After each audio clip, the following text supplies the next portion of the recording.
19세기에 네덜란드의 유명한 신학자이자 뛰어난 정치인이었던 아브라함 카이퍼를 소개하는 그리스도가 왕이 되게 하라는 제목의 책이 있습니다. 이 책의 제목은요, 이 아브라함 카이퍼의 핵심 사상을 요약하는 문장이기도 합니다. 그리스도가 왕이 되게 하라. 세상 모든 영역에서 우리 믿는 자들이 할 일은 그리스도의 왕 되심을 실현하게 해야 된다 하는 것입니다.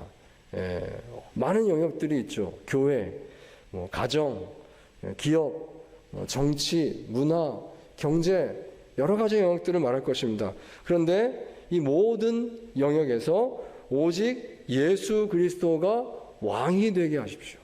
곧 주권자가 되게 하십시오. 모든 것이 주님의 뜻대로 이루어지게 하는 것, 그것이 우리 기독교인의 삶의 이상이라는 것입니다. 우리는 그 방향으로 삶을 살아가는 것입니다. 아마 다들 동의하실 것입니다. 자, 그러므로 이 시간 이런 질문을 해보지 않을 수 없습니다. 여러분의 삶의 현장은 어떻습니까? 여러분의 삶의 현장에서 참으로 예수님께서 왕이십니까? 돌아보기를 원합니다. 자, 그런데 생각할 때 우리는 한 가지 어려운 점이 있습니다. 뭔가 어려운가 하면 인간의 유약함입니다. 유한함입니다. 그리스도께서 세상의 주권자가 되게 하려면 먼저 우리 신앙인들이 세상에서 탁월한 사람이 되어야 할 것입니다. 영향을 받는 사람보다는 영향을 끼치는 사람, 조금 더 많은 사람들에게 리더십을 행사할 수 있는 그런 위치에 되어야, 그래야 우리가 예수님의 왕 되심을 세상에 전할 수가 있지 않겠습니까? 그런데 그것이 그렇게 말처럼 쉽지가 않은 것입니다. 우리 신자들도 비록 구원은 받았지만 여전히 육체 안에 죄성을 가진 유한한 사람들인 것입니다. 우리도 넘어집니다. 우리도 실수합니다.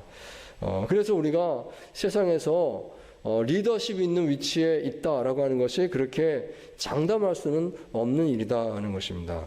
자, 그런데 이 점에 대해서 제임스 스미스라고 하는 한 젊은 신학자가 최근에 이런 말을 했습니다. 이것이 그의 책인데요. 그의 책 제목이 왕을 기다리며입니다. 우리가 세상에 예수님을 전한다는 것이 반드시 이 세상에서 탁월하고 위대한 인물이 되어야지만 가능한 것이 아니라, 부족한다 할지라도 열심히 예수님을 믿고 성실하게 예배하고 예수님의 재림을 기다리면서 사랑으로 이웃을 섬기는 삶을 살고자 애쓰는 것, 그 자체가 이미 세상에 선한 영향을 끼치는 것이고, 그것이면 충분하다는 것입니다. 즉 누구나 다 예수님을 증거하는 삶을 살 수가 있습니다. 우리의 신앙생활을 최선을 다한다면입니다. 한마디로 종합해서 이렇게 말할 수 있겠습니다. 예수님께서 세상 모든 영역에서 왕이 되시고 만들고자 한다고 하면 먼저 예수님께서 내 마음에서 왕이 되도록 힘쓰시기 바랍니다. 그런 권면의 말씀입니다. 먼저 내 안에서 예수님께서 온전히 왕이 되셔야 한 줄 믿습니다. 자, 그런 의미에서 오늘 종료주일은 중요한 절기이다 하겠습니다. 종료주일이 무엇입니까? 종료주일은 오시는 왕을 맞이하는 절기입니다. 먼저 내 마음가짐 안에서 어떻게 예수님께서 왕이 되실지를 오늘 한번 생각해 볼 수 있게 되기를 바랍니다. 자, 본문 말씀 봅니다. 오늘 본문 누가복음 19장 말씀은 예수님의 예루살렘 입성 사건을 소개하고 있는데요. 그때 수많은 사람들이 호산나 다윗의 자손이여 이렇게 외쳤습니다. 찬양하면서 나뭇가지를 흔들고 깔면서 호산나 다윗의 자손이여 이렇게 수많은 사람들이 함성을 질렀던 것입니다. 자, 여기서 이 다윗의 자손이라고 하는 이 말은 왕이란 뜻입니다. 다윗 왕 아닙니까? 그 자손 왕이 오셨습니다. 이런 말을 하는 것입니다. 자기 이 말씀 속에서 우리는 왕이신 예수님을 맞이하는 우리 마음이 오늘 어떠해야 되겠는지 이 두 가지 의미를 함께 생각하고 우리 자신에게 적용해 보자 합니다. 자, 첫째로 그것은 전적인 순종입니다 하겠습니다. 전적인 순종입니다. 자, 30절 31절 말씀 같이 다시 읽습니다. 시작. 이르시되 너희는 맞은편 마을로 가라. 그리로 들어가면 아직 아무도 타보지 않은 나귀 새끼가 메어 있는 것을 보리니 풀어 끌고 오라. 만일 누가 너희에게 어찌하여 푸느냐 묻거든 말하기를 주께서 쓰시겠다 하라 하시매. 아멘. 자, 이 본문 말씀이 의미하는 바는 예수님께서 참으로 왕이시다는 사실입니다. 어찌하여 나귀를 푸느냐, 만약에 나귀를 푸는데 그 주인이 물어보면 짧게 대답해라. 주님께서 말씀하셨지요. 주가 쓰시겠다 해라. 그러면 그가 줄 것이다 하는 것입니다. 그리고 정말 그대로 되었습니다. 가서 나귀를 푸는데 어찌하여 나귀를 풉니까? 주가 쓰실 것입니다. 그러자 그 나귀 주인은 바로 그 나귀를 내어주었다 하는 사실입니다. 여러분, 이 사건은 우리 현대인의 관점에서는 참 이해하기가 쉽지 않은 것입니다. 주가 쓰시겠다, 이 말이 어찌 보면 정말 무례하게 보입니다. 남의 물건을 빌리는데 그에 합당한 대가를 먼저 약속해야 되지 않습니까? 이것을 빌려주세요. 얼마를 드리겠습니다 한다든지 뭔가 그런 말이 있어야 되지 않습니까? 아니면 적어도 공손하게 부탁을 해야 됩니다. 조금만 쓰고 다시 돌려드릴 테니까 좀 우리 부탁을 좀 들어주세요. 처지가 이렇게 어렵습니다. 뭐 이렇게 말을 해야 되지 않겠습니까? 그런데 아주 당당하게 짧게 말하라는 겁니다. 주께서 쓰시겠다. 딱 이 말만 한다는 것은요, 상당히 불손해 보인다는 것이죠. 자, 하지만 여러분, 우리는 이 본문이 가르쳐 주시는 그 의미에 집중해서 이 말씀을 보아야 하겠습니다. 이 본문이 가리키는 것은 예수님의 왕되심, 곧 천지만물의 주인 되심을 인정하는 사람이 두 번 물어보지 않고 전적으로 순종했다는 그 사실을 알려주고자 하는 것입니다. 그 사람이 두 번 물어보지 않았어요. 주께서 쓰시겠다. 예, 바로 드렸다는 것입니다. 왜냐하면 예수님께서 왕이시다는 사실을 그도 인정했다는 것입니다. 예수님 제자들도 마찬가지죠. 제자들도 두 번 물어보지 않았습니다. 가서 주께서 쓰시겠다라고 말해라. 예, 하고 가서 그대로 하고 그대로 나귀를 끌고 왔습니다. 예수님께서 왕이시다는 것을 의심하지 않고 분명하게 인정했다는 것입니다. 사실 그 뒤에 어떤 사연이 감춰져 있었는지 우리는 짐작을 해보게 됩니다. 이미 어떤 약속이 있었을까요? 아니면 하나님께서 어떤 계시의 말씀을 그에게 먼저 주셨던 것일까요? 자, 하지만 본문에서는 전혀 그런 설명을 하지 않습니다. 설명할 필요가 없다라고 생각한 것입니다. 왜냐하면 중요하지 않으니까요. 왕께서 쓰시겠다 했을 때 예 하면 됐지 뭐 다른 게 더 필요하냐, 다 빼버린 겁니다. 아무런 것도 필요가 없습니다. 자, 그래서 말씀하는 것이 전적인 순종입니다. 왕에게 우리가 해야 할 것은 바로 이것입니다. 전적인 순종입니다. 이것이 바로 오늘 우리의 삶에서 예수님을 나의 왕으로 맞아들이는 가장 기본적인 자세임을 생각하시기 바랍니다. 성경에서 아브라함이 바로 이런 점에서 본이 된다 하겠습니다. 창세기 22장을 보시면 아브라함은 네 아들 독자 이삭을 번제로 바쳐라 하는 하나님의 명령에 대해서 어떠한 질문도 하지 않았습니다. 다음날 아침 일찍 일어나서 곧바로 하나님께서 지정하신 그 장소 모리아 산을 향해서 이삭과 함께 출발했습니다. 그리고 마침내 도착해서 산에 올라가서 모든 준비를 마치고 아들을 묶어서 칼로 잡으려고 할 때 그때 하나님께서 아브라함아 아브라함아 불러서 그를 멈추게 하시고 내가 이제야 내가 나를 경외하는 줄 아노라 이렇게 말씀을 하셨습니다. 자, 그 순간까지, 그 마지막 순간까지 아브라함은 멈추지 않고 순종했더라 하는 것입니다. 어떻게 그렇게 할 수 있었을까요? 그렇습니다. 그것은 그가 하나님을 진정한 왕으로 인정했기 때문일 것입니다. 하나님의 뜻은 옳습니다. 하나님의 뜻은 맞습니다. 하나님께서 명하시면 그대로 되어져야 합니다. 그것이 나에게 복입니다. 그것이 옳은 것입니다. 확실하게 믿었던 것입니다. 여러분, 순종은 이해해서 하는 것이 아니라 그분이 왕이시기 때문에 하는 것인 줄 믿습니다. 이런 특성은 어린아이의 마음이라고도 말할 수 있겠습니다. 오늘 보면 바로 앞에 누가복음 18장 말씀해 보시면 예수님께서 이렇게 말씀하신 것이 나옵니다. 하나님의 나라를 어린아이와 같이 받아들이지 않는 자는 결단코 거기에 들어가지 못하리라 말씀하셨습니다. 이 하나님의 나라라고 하는 말이 나오는데, 이 하나님의 나라라는 말은 그 뜻이 하나님의 통치 또는 하나님의 왕되심으로 바꿔서 말할 수가 있습니다. 하나님의 왕되심을 어린아이처럼 받아들이지 않는다면 하나님 나라를 상속받을 수가 없다. 예수님께서 이렇게 말씀을 하셨다는 것입니다. 잘 알려진 이런 이야기가 있죠. 어떤 어린아이에게 의사의 권유를 받은 그의 부모가 물어보게 되었습니다. 너의 형이 병원에서 이번에 수술을 받고 치료를 받게 되는데 근데 수혈이 필요하다고 하는구나. 혈액형이 좀 특별해서 말이야. 너의 피를 형에게 조금 나눠줄 수 있겠니?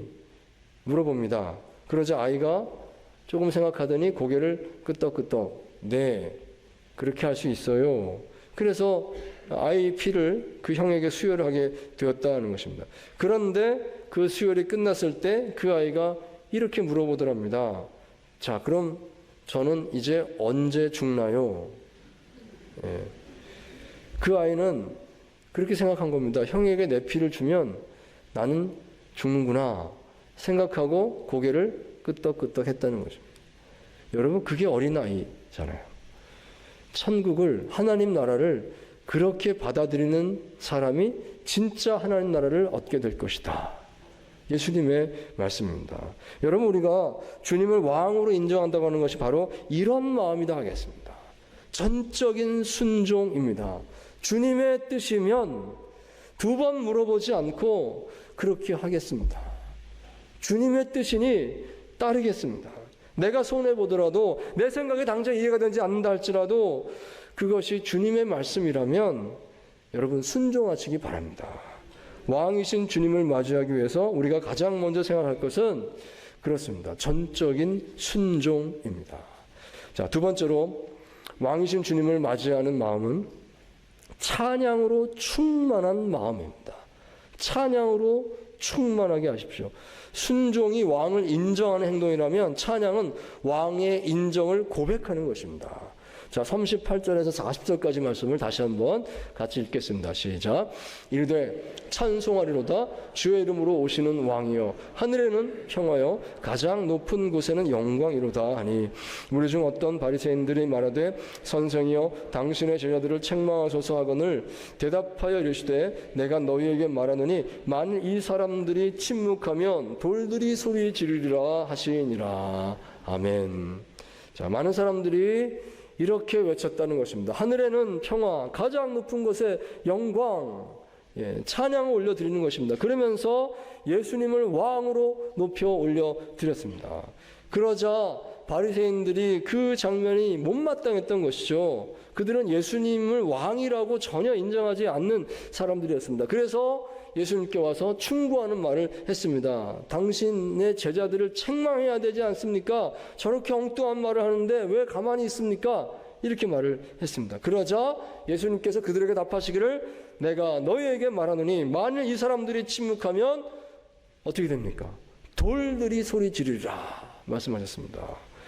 즉 천지 만물의 왕께서 오시는데 그렇게 찬양하지 않는다면 그 어떤 피조물이라도 찬양하게 만들 수 있다. 곧 찬양이 반드시 있어야 된다. 왕이 오는데 어떻게 침묵할 수가 있느냐? 주님께서 이것을 말씀을 하셨다는 것입니다. 자, 그런데 우리가 이 점도 생각해 보면 좋겠습니다. 본문에서 이들이 부른 찬양의 내용이 무엇이었는가요? 여기 37절 말씀 보시기 바랍니다. 다시 읽습니다. 시작. 이미 감난산 내리막길에 가까이 오시매 제자의 온 무리가 자기들이 본 바 모든 능한 일로 인하여 기뻐하며 큰 소리로 하나님을 찬양하여. 아멘. 자, 무엇을 찬양했는가? 자기들이 본 바 모든 능한 일로 인하여 찬양했다 말씀합니다. 이것이 찬양의 내용이었습니다. 이 찬양을 올려드렸습니다. 곧 왕이신 하나님께서 지금까지 나의 삶에 행하신 모든 것입니다. 지금까지 내 삶에서 체험했던 그 왕께서 행하신 놀라운 은혜입니다. 그것을 기억하는 것입니다. 아, 이런 일이 내 삶 속에 있었습니다. 왕께서 나에게 이렇게 해주셨습니다. 이것을 생각하는 것입니다. 그것을 오시는 그 왕 앞에서 외쳐 불러 올려드립니다. 그 찬양이 주님께 올려지고 있다는 것입니다. 바로 이것이 왕을 맞이하는 마음이다. 이렇게 본을 보여주고 있는 것입니다. 여러분, 그렇다면 생각해 보지 않을 수 없습니다. 여러분의 지난날의 삶을 돌아볼 때 하나님께서 이루어 주신 그 능하신 일이 무엇이 생각이 나십니까? 어떤 은혜가 기억나십니까? 아, 그때 하나님께서 나의 기도에 이렇게 응답하시고, 그때 나의 모든 필요한 것을 이렇게 채워주시고, 그때 하나님께서 우리에게 이런 위로를 주셨고, 정말 그때 감격했었습니다. 그런데 질문해 봅니다. 지금 그 감격이 내 마음속에 그대로 살아 있습니까? 그 감동이 정말 주님 앞에서 온전한 찬양으로 변함없이 고백되어지고 있습니까? 참으로 그 감격이 표현되는 것, 그 감격이 계속해서 외쳐 올려지는 것, 그것이 바로 왕을 맞이하는 마음이다 하는 것입니다. 왕을 맞이할 때 반드시 그 찬양이 있어야 하겠습니다. 최근에 2025년 12월 31일에 개봉한 신의 악단이라고 하는 이 영화가 뜻밖의 흥행 돌풍을 이어가고 있다는 소식을 듣습니다. 개봉한 지 지금 약 한 3개월 정도 됐는데 관객 수가 100만 명을 훨씬 넘어서 어제 저녁에 제가 인터넷 찾아보니까 143만 명이 넘었더라고요. 처음에 이 상영 극장 수가 적었던 것에 비하면 놀라운 흥행 성적이라고 말할 수가 있겠습니다. 아마 그 영화 보신 분들이 여기도 많이 계실 텐데요. 사실 이 영화의 줄거리는 간단합니다. 기독교 종교 활동이 공식적으로 금지된 북한에서 예수님 믿는다 그러면 처형당하죠. 그런 환경 속에서 외환 제재를 받던 시절에 해외 지원금 2억 달러가 예수님 믿는 사람들이 그 나라에 있기만 하면 준다라고 하는 그 말 때문에 가짜 기독교 찬양팀을 만들고 가짜로 부흥회를 하는 것처럼 한번 연출을 해보자. 2억 달러를 받아내보자. 그래서 이제 그렇게 공산당에서 조직적으로 가짜 찬양팀을 만든다고 이제 그런 이제 내용인데요. 그런데 그 거짓으로 그렇게 찬양팀을 만들고 찬양을 부르는 사람들이었지만 그들이 찬양을 부르는 동안에 한 사람 한 사람씩 진짜 그리스도인의 마음을 마음속에 가지게 된다. 이 찬양이 그런 힘이 있다는 것을 알려준 이제 그런 스토리가 되겠습니다. 정말 그렇습니다. 찬양을 마음속에 가득 채웠더니 그 찬양을 부르는 사람의 마음이, 그의 삶이 실제 그 찬양의 내용에 맞는 사람으로 변화된다는 것입니다. 여러분, 그것이 오늘 우리의 삶에서도 동일하게 일어나는 일인 줄 믿습니다. 여러분, 그 감격을요, 그 찬양을요, 내 마음속에 오늘도 채우시기 바랍니다. 내 마음이 무겁습니까? 내 마음이 힘든 것이 있습니까? 어떻게 합니까? 찬양을 채우십시오. 내 삶 속에 있었던 그 놀라운 그 은혜를 다시 한번 고백하시면서 그 마음을 새롭게 하시기 바랍니다. 참으로 그럴 때에 내 영이 그 감격으로 가득 찰 때에 주님의 온전한 임재를 느끼게 될 줄 믿습니다. 사랑하는 성도 여러분, 여러분의 마음속 왕자에 지금 누가 앉아 있습니까? 예수님께서 계십니까? 그러면 정말 다행입니다. 하지만 혹시 나도 모르게 나 자신이 다시 그 자리에 앉지 않았습니까? 혹시 그 어떤 다른 것을 그 자리에 앉히고 빼앗기고 있지는 않습니까? 오늘 내 마음속 중심의 왕자의 예수님을 맞이하시기 바랍니다. 예수님 오시옵소서 내 마음에 나의 삶에 왕이 되어주시고 나를 다스려 주시옵소서. 참으로 그 마음을 주님께 올려드리는 저 여러분 될 수 있게 되길 바랍니다.